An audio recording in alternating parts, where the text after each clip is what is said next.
I want to welcome you to this presentation of Thrive in the Word. We're studying the churches, the seven churches actually, of Asia Minor, or the seven churches of Revelation. Today we're starting with a new church, the church at Thyatira.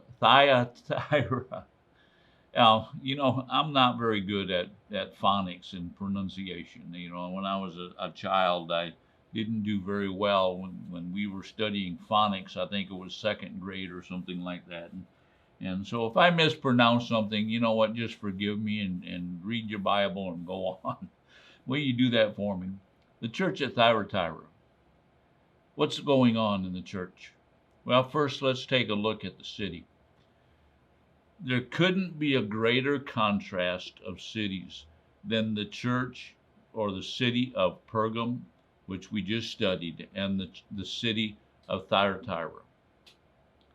And the reason why the city of Pergam was a city that was very highly influenced by the Roman government.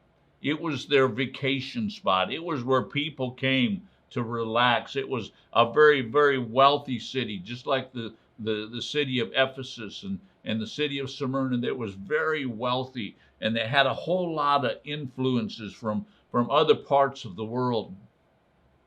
But the city of Thyatira was very different. The city of Thyatira was a very small city in comparison. It was about 44 miles to the south and east of Pergam. And this city didn't have all the fame and all the fortune. It wasn't the city that the Roman emperor was going to go to relax and take a vacation. This city was what we would call today a very blue-collar city. It was a city that was known for its work.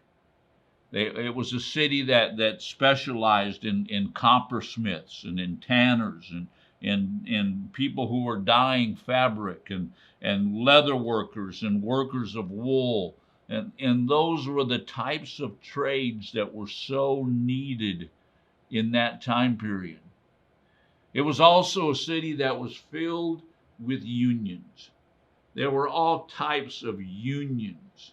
They had the leather workers union, and they had the woodworkers union, and they had the coppersmiths union, and they had all these different associations and unions in this city.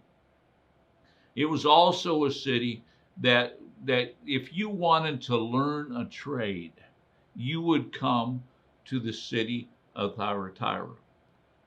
They had trade schools where you could learn different trades and different ways of doing things. And so the city of Thyatira was a very basic city, a city full of trades, a city full of people learning trades, a city full of trade unions, and again, a smaller city. Now, let's take a look at what Jesus says to the church that's in this city. We're starting Revelations, the second chapter, verse number 18. And it says, "And to the angel of the church at Thyatira write, the Son of God, who has eyes like flames of fire and feet like burnished bronze." Notice the way that Jesus introduces himself to this church. He says to this church, he says, "I am the Son of God." Now, first of all, he says to the angel of the church at Thyatira, and we talked about what that means in our past videos. I believe that there was an angelic spirit or an angelic being from God that rested and sat in and was given charge over each one of these cities. And this is what Jesus' message was. He says, the Son of God. He comes right out and says, "I am the Son of God." Now, what does that mean? What does that mean to the people at Thyatira? Well, Jesus is coming right out and he's saying, you know what? I'm a son. and I'm a son of God. You see, the people of Thyatira put great emphasis on their children following in the trade that their fathers had done.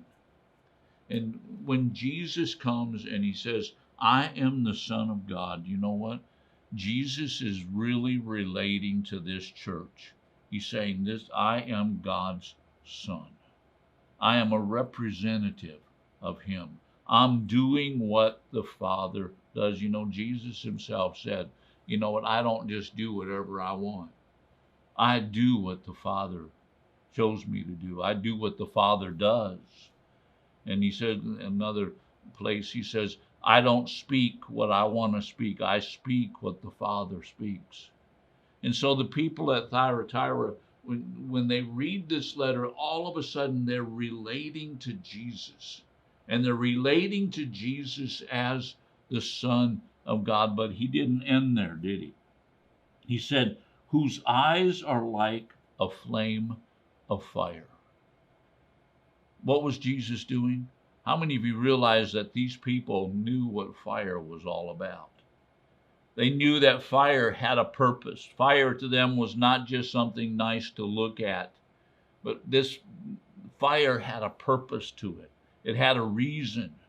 And so Jesus said, I'm the Son of God, and he says, who has eyes like a flame of fire. In other words, he's looking at you, but he's looking at you with something that's got a purpose, that's got a reason. There's something in me. When I look at you with flames of fire. Now, some people say, oh, that scares me. You know what? Jesus didn't say that to scare them. Jesus said that to them so that they would understand that the things that many of these used every day in their work, that Jesus is looking at them with flames of fire. In other words, he's looking at them in a way of purpose, in a way of accomplishing something. And then he says this, and I have feet that are burnished bronze. How many of you know if you're a metal worker, you know what burnished bronze is? And Jesus says, my eyes are flames of fire, but my feet are burnished bronze. Now, bronze is always representative of judgment. It's always, anytime that you see the feet of bronze, you can understand that this is an applied judgment to whatever area that the person is in. So Jesus is presenting himself to the church at Thyatira, and he's presenting himself in a way that's very knowledgeable. They have a great understanding of what he's talking about. He's talking about flames of fire. He's talking about burnished bronze because this is a trade city. And so Jesus is addressing these people, but he's addressing them in a good way, in a way that they could understand. I hope that you join us in our next podcast tomorrow. God bless you until we speak to you again.